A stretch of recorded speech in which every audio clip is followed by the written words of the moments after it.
Boom.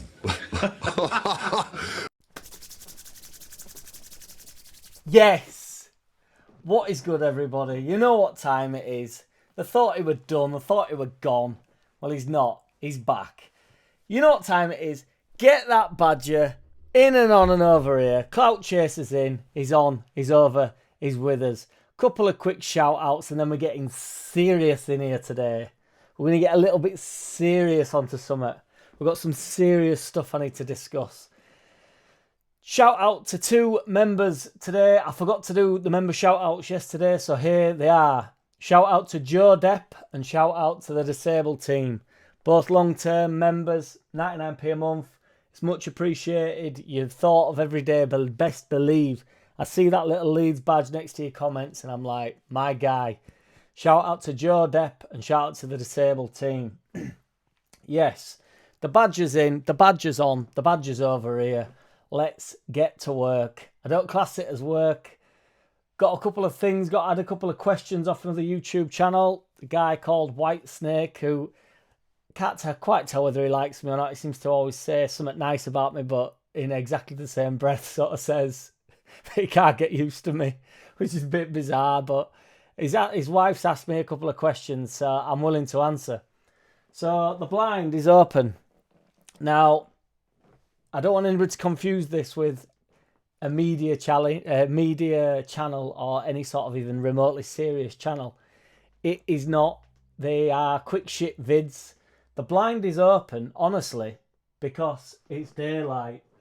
And, you know, it's not like I'm going to get caught with my dick in my hand while I'm doing these videos. So the blind's open to let light in because I quite like daylight. When it gets dark, I sometimes leave it open and I turn the light off because I quite like making music in the darkness. But I think when you've got a window, I think you should get them blinds open, to be perfectly honest. The window is there to let light in. The blind is there to block light or, you know, to not let light in at night if there's a, you know, big, I don't know, light outside. The blind's open, guys. You're going to have to get over it. And then I've also been asked why there's a hippo on the wall. Well, he is my hip-hop opotamus, and he's very optimistic. It's also because I'm a massive vegetarian, so I thought it'd be a fun joke. I think that's the joke in general. You know, like you don't need to go out and kill an animal in order to put one on your wall. But I'm not a vegetarian. That's a joke, and that's just dropped down, which I've been trying to utilise so that this stops the beam. But it's back on there, so there we go. Yes, so what's good, everybody? Quick shit vid. Let's get serious. Sean Longstaff has actually been spoke about a lot today again. So all aboard the bullshit bus. It might not be bullshit. He's only got 12 months left on his contract. Newcastle will probably be looking to offload due to the fact they've got all this FFP stuff going on. So they'll probably want, you know, 15 million for him's not a bad little turn of profit for him, I would imagine. Yeah, getting some people off at books. I think he'd be bang up for it. It'd be mint sort of signing for the first season, back up in Prem when we go up as champions. All about it. Liverpool and Everton are apparently looking at Gray, my man Archie. Both terrible moves for him, in my opinion. For two totally different reasons. First reason, because Everton are shit. And the second reason, because Liverpool are really good. And I think he'd struggle to get in that side. There's going to be a new manager there next year, because Jurgen, the goon's going. So, yes. I've been I've read an article on the next 5 games for us, Leicester and Ipswich. And the average positions, as it stands now, our average position for the opposition is 11.4 in the league, which I'm aware before everybody kicks off. You can't be 11.4 in the league, but not quite 12th, not quite 11th is what that means. Leicester is 15th and Ipswich is 10th. So we are in the middle of that. So Leicester arguably have got the better run of the next 5 games. Ipswich have arguably got the harder run of the next 5 games. And Leeds have got arguably in between both for the next 5 games. Ultimately, we'll see where we are. Come the 1st of April, that's going to get hot and bothered in there, and it Watford and Hull, and then 5 days later straight into Coventry. So, but let's see what's popping on that Easter Monday, It's going to get sexy in it. Northern Ireland manager Michael O'Neill, not to be confused with O'Neill, Martin O'Neill. He's called Michael O'Neill. He spoke out today or yesterday in an interview, just sort of saying that he hadn't heard from Farke for a while regarding Dallas. I brought Dallas up a few months ago, but I'd like to bring him up again. It's really alarming for him. His contract comes to an end in June, and it's nearly 2 years now that he's not played, not kicked a ball in anger. So, it's terrible for him. But in all seriousness, do you think there's any way back for him? Because at this point, especially when we're going up as champions, is he going to be a Premier League player after 2 years out? He's 31, I believe, 32. No, 32. So, I love Dallas, truly do.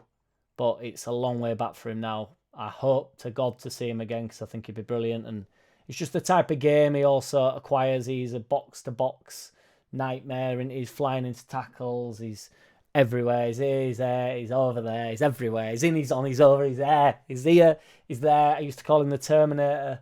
Love the bloke, love the bloke, love the bloke. Speaking of a man that is absolutely everywhere, I keep seeing after every single game these heat maps to do with Gruev, right? Well, I get it, but I'm going to have to address the Gruev thing, which I have to address all the time, and it upsets people for some reason. If you want Archie Gray in the middle, for me, he has to play with Kamara. If he plays with he could play with Gruev, but I just think Kamara's game, people are saying take Kamara out. I think Gray and Kamara would work better than Gruev and Kamara. Better than Gruev and Gray. Gruev's heat map, these heat maps sort of make me laugh to some aspect. It looks like they're extremely busy and they're everywhere, but he's playing in the middle of the pitch. Of course, his heat map is going to be like in and around that. It's also not that wild. He's going to touch the ball a little bit in sort of like deep areas. He's going to touch the ball a little bit in slightly advanced areas. He's in the middle of the pitch, and it's an unfair, it's just daft. But anyway, but what the heat maps do show you, I think I actually agree with your average position. I think that's a good metric to sort of be measured on. So here, this is where we're getting serious today. I'm going to upload 2 heat maps. One is against Preston and one is against Leicester. And I would like to share I'm going to do that away with that. I'm going to share my worries and my worries with Gruev. So if you look at the one against Preston, a lot more advanced, he's a lot more central, attacking. He looks like he's getting forward. The balls are varied, but there's a lot of sideways balls, a lot of backwards balls all the time with Gruev. But he's playing some more advanced balls there. But if you look at the one against Leicester, if I just grab that up because I need to move all the shit out of the way. That is a lot deeper, and you cannot tell me that he's not hiding more in them games. I know we've got less of the ball, but he's coming literally a lot more into our box there than he is, and not just in the box, he's sort of around the edge of the box there. A lot more centralised, a lot more sideways balls, a lot more backwards balls. I know it's a different game. Leicester are a lot better, but I really do think when we were up against it slightly against Leicester at times, and I honestly think that's a form of hiding. I kept saying he goes and nicks it off a Rodon, nicks it off of Ampadu. Well, these heat maps, this is meant to be a positive thing that they're putting on about him. And I actually think that exposes my worry of Gruev. And I really, really, really like Gruev. This is not a Gruev diss. I'm just not 100% sure when we get into the Premier League whether he's ballsy enough to turn on the ball. I hate to use this pivot type of, when people say double pivot, single pivot, whatever. It's just a defensive midfielder. I think pivot just means can you turn on the ball, really? I don't really... This pivot thing, do you need to go through it? Gruev's not acting as a pivot. If we're going to actually bang on about pivots. He's going and stealing the ball off the centre-back, which is something that just frustrates me wholeheartedly. I love Cooper, but if you're going and taking it off of Cooper, I get that a little bit more because he doesn't have the dynamic range of passing that, Ampadu does have and Rodon does have. Rodon and Ampadu, the only thing it does add is they can sort of travel out with the ball a little bit more. Ampadu will travel with the ball a bit more. But I think they can do that without Gruev coming and sitting on the toes, really. So, yeah, in a bit. Boom. bitch. JackCity, bitch.